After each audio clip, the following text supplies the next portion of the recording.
আসসালামু আলাইকুম।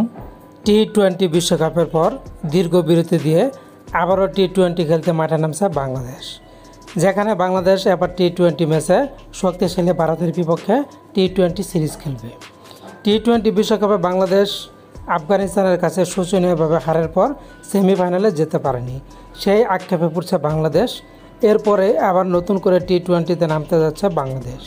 শক্তিশালী ভারতের বিপক্ষে কেমন একাদশ ঘোষণা করতে যাচ্ছে, কেমন স্কোয়াড ঘোষণা করতে যাচ্ছে বাংলাদেশ, সেটা নিয়ে চলছে আলোচনা। অনেক নতুন মুখ দেখা যেতে পারে বাংলাদেশ দলের স্কোয়াডে।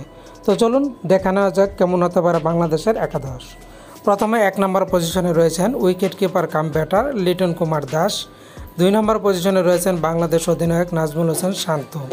3 নম্বর পজিশনে রয়েছেন ক্রিকেট অলরাউন্ডার সাকিব আল হাসান।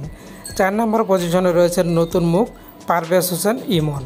5 নম্বর পজিশনে রয়েছেন wicket keeper cum batter Jaker Ali Anik. 6 নম্বর পজিশনে রয়েছেন অভিজ্ঞ ক্রিকেটার মাহমুদুল্লাহ রিয়াদ। 7 নম্বর পজিশনে রয়েছেন তাওহিদ হোসেন হৃদয়। 8 নম্বর পজিশনে রয়েছেন স্পিন বোলার কাম অলরাউন্ডার মেহেদি মিরাজ।